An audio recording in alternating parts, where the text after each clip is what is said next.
talking about drugs, saying feels like heaven, come and feel like us. All my friends are out drinking us dry, staying up till 7, still on a buzz. I wanna taste the honey.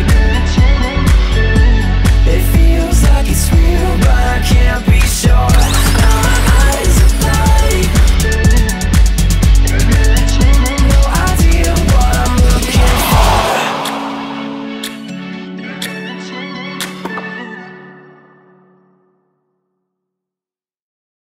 네, 오늘 만나실 모델은 인피니티의 7인승 SUV죠. JX, 아니 QX60인데요. 사실 JX라는 모델로 선보여졌지만 현재는 인피니티의 모델명 변경 정책에 따라서 QX60으로 불리고 있습니다. 초기에는 이제 가솔린 모델을 바탕으로 전륜구동 또한 4륜구동으로 구분이 되었지만 현재는 전륜, 4륜 그리고 하이브리드까지 선보여진 상태인데요. 현재 모델은 가솔린의 4륜구동 버전입니다. 과연 오랜만에 만나는 인피니티 QX60이 어떤 매력을 보여줄지 잠시 함께 느껴보시겠습니다.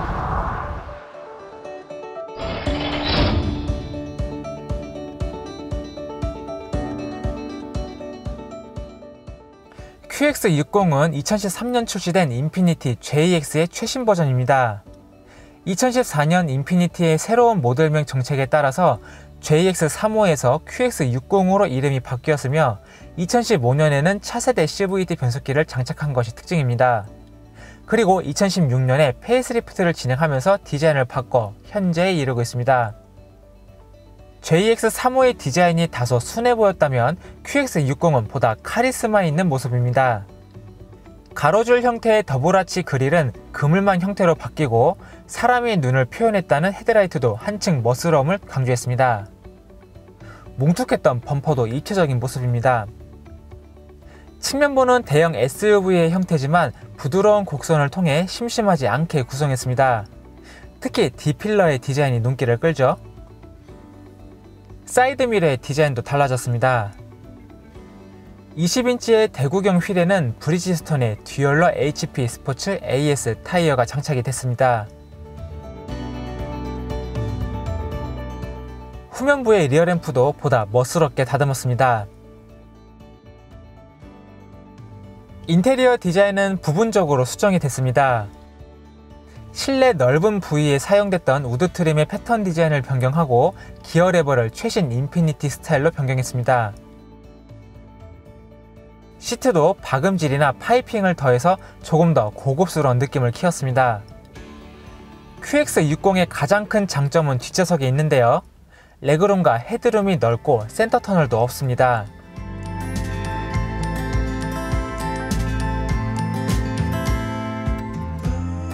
시트는 전후 슬라이드뿐만 아니라 시트백 각도 조절까지 가능합니다.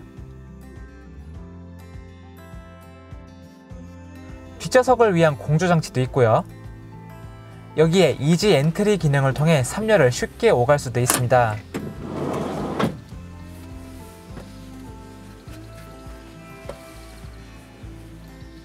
반면 3열 공간은 다소 제한적입니다.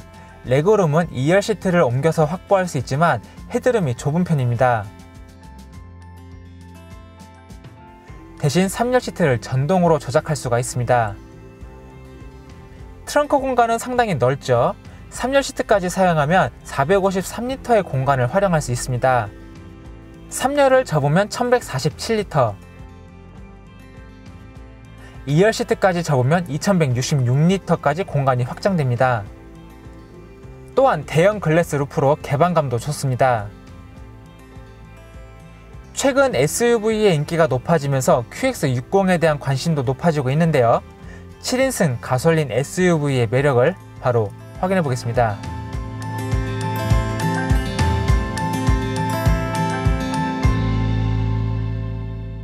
네, 그럼 지금부터 인피니티 QX60과 함께 달려볼까요? 현재 모델 아무래도 차량의 특성상 어떤 제어 장치에 대해서는 별도로 끌 필요는 없을 것 같습니다. 참고로 이제 인피니티 모델의 경우는 그래도 타사보다는 개입이 소폭 늦은 편이고요. 한번 달려볼까요?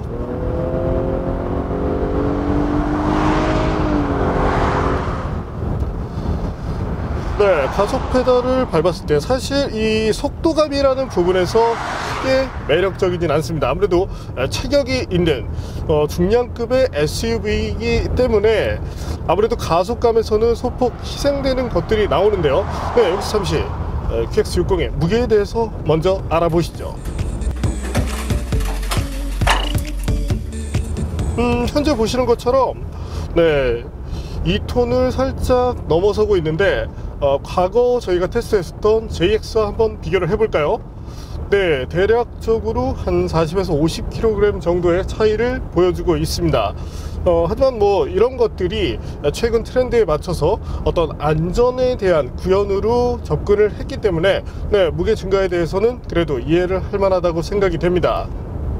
차를 다룰 때의 느낌, 아무래도 이제 스티어링 휠의 이 담력 자체가 상당히 묵직한 편이다 보니까 차를 다루는 측면에서도 조금의 무게감이 느껴지는데요. 다소 이 무게감에 대해서는 조금 적응이 필요할 것으로 예상이 됩니다.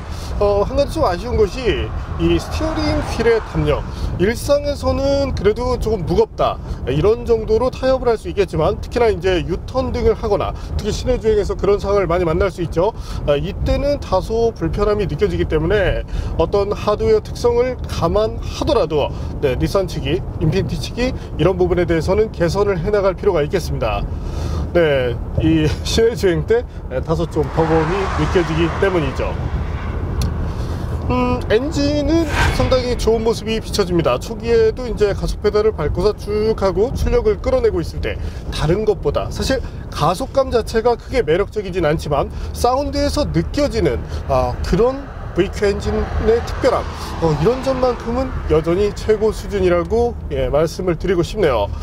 배기량은 3.5L 때문에 출력적인 부분에서 VQ37에 비해서는 다소 좀 축소되어 있는 그런 느낌이 비춰지지만 네, 그래도 배기량을 감안한다면 어느 정도 수긍할 수 있긴 합니다.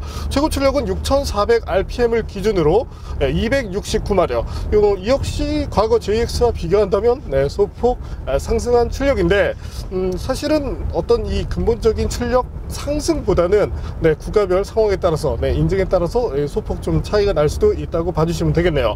반면 최대 토크는 34.3 때문에 과거와 크게 다르지는 않습니다. 다만 이제 특징적인 부분이 타사의 엔진에 비해서 RPM을 상당히 좀 높게 사용할 때 효율을 끌어낸다는 점이 네, 특징으로 부각이 되죠. 토크 밴드만 하더라도 4400rpm을 기준으로 네, 최고의 능력을 뽑아내도록 설정이 되어 있습니다. 그렇다고 해서 일상에서 크게 답답함이 느껴지지 않는데요.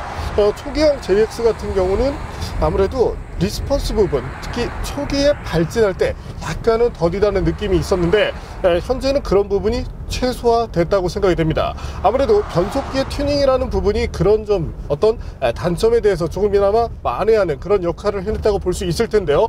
네, 그렇다면 저희 쪽 테크니컬 담당 김선우 기자에게 네, 이번 CVT 변속기에 대한 얘기를 한번 들어보시죠.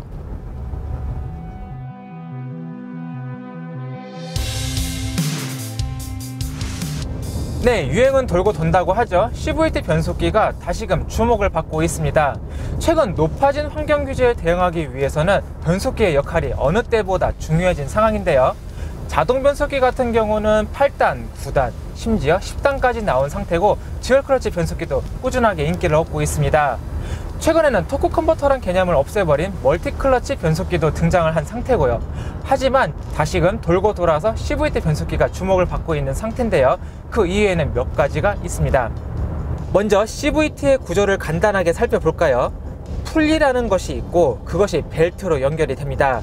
자전거 기어를 바꿀 때와 같이 벨트의 형상을 바꿔가면서 동력의 입력축과 출력축의 기어비를 바꿔주는 방식입니다. 일반 변속기는 단과 단 사이에 간격이 있죠. 하지만 CVT는 그 간격 자체가 없습니다. 엔진이 원하는 최고의 효율 지점을 정확하게 캐치하고 유지시켜주는 센스가 있다고 할 수가 있습니다. 이것을 다시 말하면 엔진이 최고의 힘을 발휘하는 RPM에 변속기가 고정하면 자동차는 최고의 가속 성능을 끌어낼 수 있습니다. 반대로 엔진이 가장 연료를 적게 사용하는 RPM에 고정하면 연비는 최대한 높아지게 됩니다. 실제로 1990년대 F1의 윌리엄스 팀에서는 CVT를 도입했다가 너무나도 압도적인 성능을 발휘해서 이 기술을 사용하는 것이 금지된 적도 있었습니다. 물론 단점도 있습니다. 우선 특정한 엔진 회전수에 고정된다는 특징 때문에 운전자가 이질감을 느끼는 경우가 많았습니다. 또 응답 속도도 늦어지게 되는데요. 가속 페달을 밟으면 엔진의 동력이 토크 컨버터를 거치고 다시 풀리의 기업이 변화를 거쳐야 하기 때문에 답답함을 느끼는 경우도 많습니다. 또 앞에서 엔진이 원하는 최고의 효율 지점을 고정시키는 센서가 있다고 했죠. 이것이 가능하기 위해서는 제어 소프트웨어의 완성도가 따라줘야 됩니다. 소프트웨어의 완성도가 낮다면 바로 멍청한 변속기로 전락해 버립니다. 여기에 초창기 CVT는 내구성까지 나빴습니다. 하지만 이러한 단점은 이제 다 극복했다고 생각하시면 됩니다. 그만큼 최근 등장하는 CVT의 완성도가 높아진 것인데요. 금속 벨트 대신 금속 체인을 사용해서 내구성을 높였고, 특정 엔진 회전수에 멈추지 않고 속도와 함께 상승하는 선형 가속 로직도 갖췄습니다. 또 엔진 회전수가 높아지면 마치 변속을 하는 감각도 전달시켜주는 것도 가능합니다. 수동으로 다단화된 기어비를 만들어낼 수도 있고요. 이러한 기술 모두 자트코가 유행을 시켰습니다. 참고로 자트코라는 이름은 일본 자동변속기 회사라는 영문의 앞머리에서 따왔는데요. 지분의 75%는 닛산이 소유하고 있습니다. 현재 CVT를 만드는 회사는 토요타의 아이신, 닛산의 자트코, 혼다, 스바루 정도였는데 최근에는 현대 기아차도 만들기 시작했죠. 세계시장 점유율은 아이신과 자트코가 절반씩 나눠갖고 뒤이어 혼다와 스바루 순으로 이어집니다. 네, CVT 변속기는 아직까지도 발전을 하고 있습니다. 토요타는 토크 컨버터 대신에 다판 클러치를 사용해서 락업 기능을 추가한 CVT를 개발을 한 상태고, 스바루는 이미 CVT에 400마력과 40kgm 이상의 토크를 받아낼 수 있는 그런 고성능 CVT까지 개발한 상태입니다. 네, 앞으로 CVT가 어떻게 더 발전을 하는지 지켜보는 것도 재밌을 것 같습니다.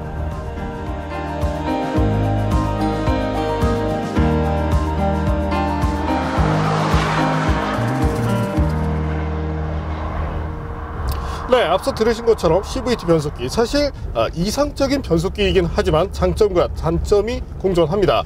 이와 같은 장단점에 대해서 확실히 인지를 해주시고 접근하시면 만족감이 조금 더 커질 수 있게 되죠.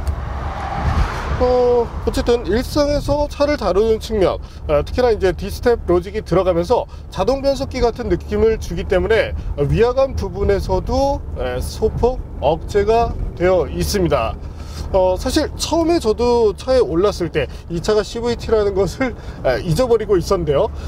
그래도 가속 페달을 밟아보면 그 CVT 특유의 그런 느낌이 조금 살아나긴 합니다. 물론 D스텝 로직이 그런 부분에 대해서 완화시켜 주긴 하지만 그래도 하드웨어적인 특성 그 자체까지를 완전히 막아내지는 못한다고 생각이 되네요. 다만 이제 보편적인 소비자분들께서 접근을 하실 때, 특히나 이 차로 접근하시는 분들의 상당수는 7인승이라는 것을 목적에 두고 접근을 하시게 되죠. 그런 측면에서 바라봤을 때 QX60은 여전히 매력이 있습니다. 네, 이 얘기는 뒤쪽에서 한 번 더 자세히 드리도록 하고요. 조금 더 주행에 대한 얘기를 해볼까요? 네, 타이어는 브리지스톤의 듀얼러 스포츠 계열인데 AS라는 모델은 올 시즌 타이어를 의미합니다. 때문에 순수한 그 듀얼러 HP 스포츠에 비해서는 어떤 드라이 그립 부분에서 약간의 손해가 있긴 하지만 다양한 환경을 누려야 되는 그런 SUV만큼 그런 부분에 대해서는 소비자분들께서 이해를 해주실 필요가 있겠네요. 또한 브리지스톤 타이어의 이제 특징 중에 하나인데 조금이나마 이 성능 캐치, 어떤 한계에 접어들 때 성능 캐치를 하기 좋다는 점도 부가적인 메리트가 됩니다. 4륜구동 SUV답게 조금의 언더스티어를 기초로 합니다. 다만 이런 것들이 소비자들에게 부담을 줄 수준은 아니기 때문에 다른 SUV를 그들과 크게 차이가 나지 않는다고 봐주시면 되고요. 사실 일상에서 느낄 때는 뭐 거의 전륜구동 모델들과 유사한 정도의 체감을 전해준다고 봐주셔도 무방합니다. 다만 이제 인피니티라고 했을 때 조금은 스포티한 그런 느낌을 많이 담아냈던 브랜드이고, 특히나 QX 라인 다른 모델들, 뭐 과거의 XF라든지 EX 이와 같은 모델들을 본다면 후륜구동을 기초로 했었죠. 후륜구동 SUV가 전해주는 느낌은 사실 매우 특별합니다. 마치 4륜구동 쿠페와 후륜구동 쿠페를 탈 때 이때 느껴지는 그런 정도의 차이를 느낄 수 있게 되는데, 그와 같은 역동성이 사실 QX60에서 살아나진 않습니다. 하지만 이 차를 선택하는 목적 자체가 조금 더 많은 승객이 편안하게 달리기 위함이라는 것을 감안해서 본다면 그래도 뭐 충분히 타협할 만한 정도의 성능은 제공하고 있다고 볼 수 있겠고요. 승차감이라는 측면에서도 조금은 달라진 모습이 엿보입니다.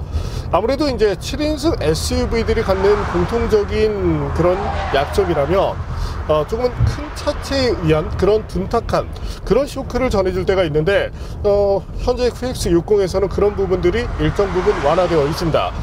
적어도 패스파인더를 비롯해서 뭐 파일럿 이런 모델들과 비교를 했을 때 적어도 내가 프리미엄 브랜드의 그런 일원을 타고 있다는 느낌을 받게 해준다는 점이 좋네요.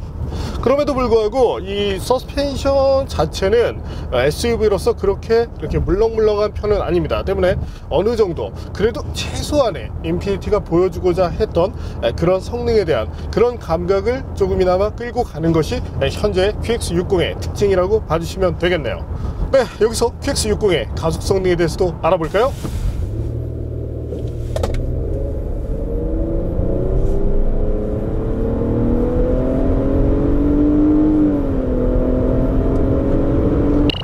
현재 보시는 것처럼 8.8초 내외 이 정도의 수치라면 그래도 체격을 생각했을 때는 무난한 수준입니다. 과거 JX 때 것과 한번 비교를 해볼까요? 조금이나마 효율 부분에서 나아진 모습을 보여주고 있긴 하네요. 이번에는 제동 성능을 한번 알아볼까요?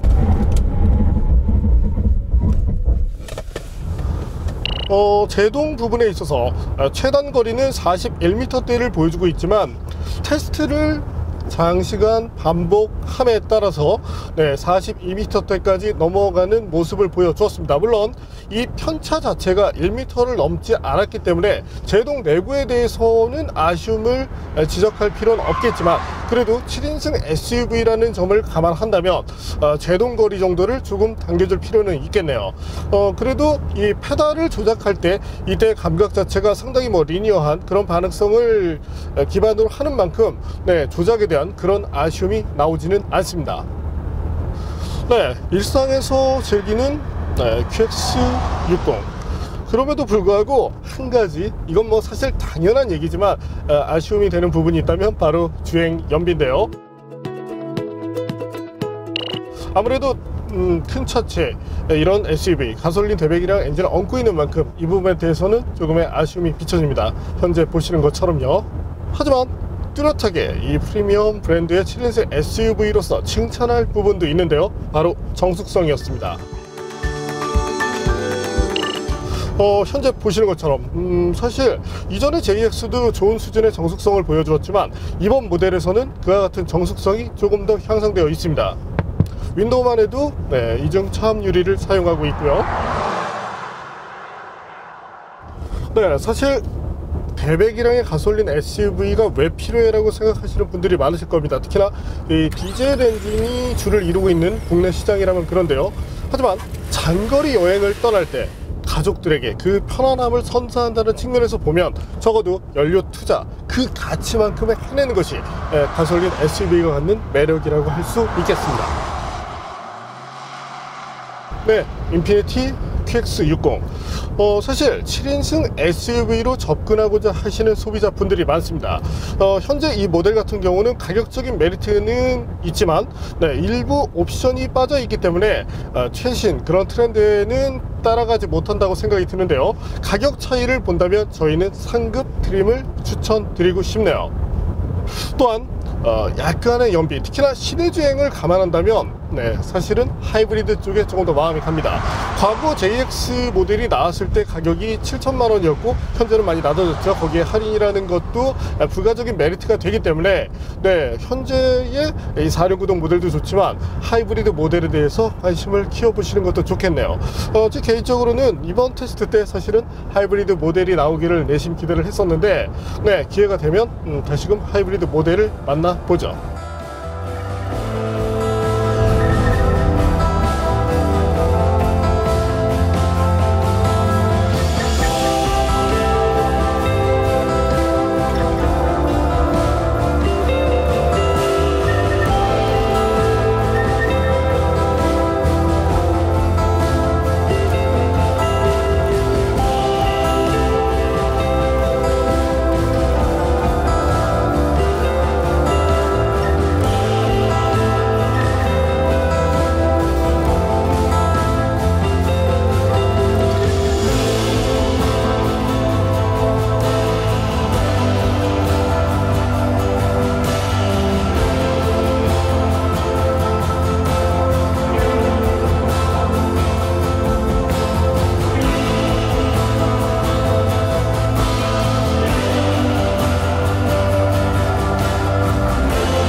오늘 만난 인피니티 QX60 일상에서 이렇게 타는 데 있어서 부족함이 느껴지지 않습니다. 대비기량 엔진 특유의 그런 여유로움도 좋았고요.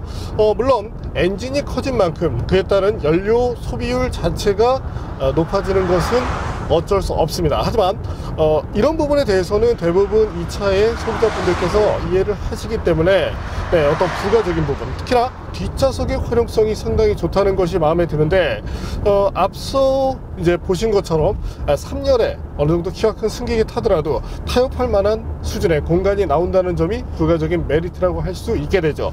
적어도 7인승 모델로 접근하시는 분들에게 만족감을 드릴 수 있는 그런 부분이라고 봐주시면 되겠습니다. 하이브리드 모델에 대한 그런 경쟁력이 높긴 하지만 그래도 일상에서 타기에 가성비 차원으로 본다면, 특히나 프리미엄 브랜드로 접근한다는 차원으로 본다면 QX60은 여전히 경쟁력이 있다고 볼 수 있게 되겠네요. 과거 JX 때 가격이 그렇게 높지만 않았다면 그때 평도 사실 좋았을 것 같은데 지금 정도의 가격이 아니었다는 점이 당시로서는 아쉬움이었고, 다만 이제 향후에 변경이 될 때 어떤 지금 차를 탔을 때의 느낌 자체가 너무 이 기존 먼저 나온 중형급 세단과 유사한데 이런 부분에 대해서도 향후에 좀 보완을 해서 신세대 그런 인피니티의 느낌을 보여주면 좋겠습니다. 오늘은 인피니티의 7인승 SUV QX60을 만나봤습니다.